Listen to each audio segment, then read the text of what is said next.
बाबा ने नई गाड़ी ली, मैं उनकी गाड़ी ड्राइव किया करता था। हम गाड़ी से लेके निकले, अरफा करीम बिल्डिंग के पास पहुंचे, इशारा बंद था, मैं गाड़ी चला रहा था, बाबा साथ बैठे थे शफाक साहब। तो गाड़ी रुकी तो पीछे से एक मोटरसाइकिल वाले ने टक्कर मार दी। मैं गवर्नमेंट कॉलेज में कैप्टन था क्रिकेट की टीम का, नेशनल चैंपियन था बैडमिंटन का, जान थी। मैं उतरा, मैंने उसको पकड़ लिया, यंग बच्चा था 17 साल का। मैंने कहा मैंने नहीं, तुम्हें नहीं छोड़ना, ये खर्चा पूरा करो, नई गाड़ी में तुमने टकरा दी।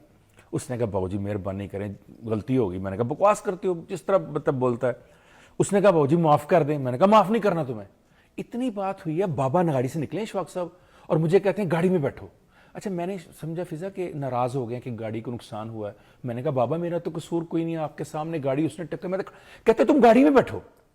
और फिर उस बच्चे से कहते हैं बेटा, उसके सर पे हाथ दे ना, कहते बेटा तुम जाओ, अल्लाह भला करे। तो मैंने कहा बाबा उसको नुकसान किया। कहते तुम मुझे यूं पकड़ा, जबरदस्ती गाड़ी में बैठ, कहते गाड़ी में बैठो। मैं गाड़ी बैठ गया, मेरे साथ आके बैठ गए। कहने लगे बच्चा क्या कह रहा था? मैंने कहा बच्चा कह रहा था गलती हो गई। कहते नहीं उसके बाद क्या कहा? मैंने कहा बच्चा कह रहा था माफ कर दें। कहते तुमने क्या कहा? मैंने कहा माफ नहीं करना। ऐसे में हाथ करके कहते हैं, और आंसू है, रोना शुरू हो गए। कहते हैं बेटे अगर यही जुमला रब ने तुम्हें और मुझे कह दिया, हमारा क्या बनेगा? बेटा माफ करना रहमान की सिफ्त है और माफी ना देना शैतान का चेला। बेटा एक छोटे से नुकसान के लिए तुम शैतान बनना चाहते हो? अच्छा, मैंने कहा बाबा जिंदगी में कभी आप नेगेटिव नहीं हुए, जिंदगी में कभी आपने गलत नहीं सोचा। बाबा कैसी बात करते हैं, गाड़ी का नुकसान हो गया, आप कह रहे हैं अल्लाह पे तवक्कल करें, माफ कर दें। मैंने कहा बाबा एक बात तो बताओ, आज ये हाथ जोड़े, आपने सीखा कहां से? कहते माई नूरा से।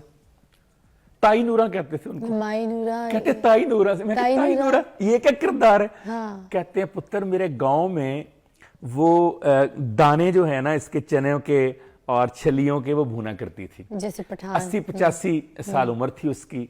तो वो एक काम करती थी भट्टी के ऊपर बेचारी। हाँ। तो गरीब सी औरत थी। तो मैं जब 12 जमातें पढ़ के साइंस की गवर्नमेंट कॉलेज के साथ गांव गया ना, तो गांव वालों ने कहा वो सुना शफाक तुमने 12 जमातें पढ़ी हैं साइंस के साथ? मैंने कहा हाँ। उसने कहा हम तुम्हारी साइंस तब माने अगर ताई नूरा से कोई मनफी बात निकलवा के दिखाओ।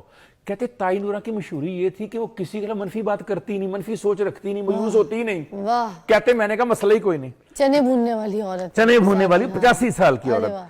कहते मैंने लट्ठा सूट पहना, मैंने नीचे चप्पल पहनी, मैं तैयार होके आया, 7 दोस्तों को लिया, 10-12 गांव के। हमने कहा चले जी, हम अम्मा जी के पास चले गए। अस्सलाम वालेकुम ताई। ताई ने कहा पुत्र बैठो। कहते उसकी आदत थी सब बच्चों को मुफ्त थोड़े थोड़े दाने दिया करती थी, उसने सबको दाने बांटे। कहती खैर है आज हमला करने आ गया अपनी ताई पे।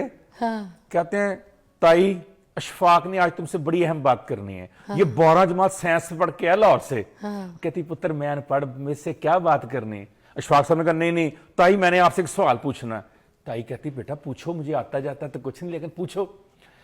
कहते अब मैंने बड़ा आकड़ के कहा ताई शैतान के बारे में तुम्हारा क्या ख्याल है? कहते मैंने कहा शैतान की तो तारीफ कोई भी नहीं दुनिया में कर सकता ना। शैतान को तो अल्लाह ताला ने भी कुरान में कहा, मरदूद और इब्लीस कहा। कहते हैं मेरे बेटे ताई नूरा का जुमला सुनना। कहती है बेटा बाकी तो मुझे नहीं पता, मुस्तकिल मिजाज बड़ा है, जिस काम पे लगा उस पे ही लगा हुआ है। कहते मैंने उस ताई नूरा से जिंदगी का सबक सीखा कि अगर इंसान ने सीखना हो, मायूसी से और मनफी सोच से बचना हो, तो शैतान से भी सीख सकता है इंसान। अरे वाह वाह वाह। कहते हैं बेटा वो ताई नूरा का जुमला मुझे नहीं भूलता और मुझे शफाक साहब का ये जुमला नहीं भूलता कि अल्लाह की रहमत उसके गजब पर गालिब रहेगी हमेशा।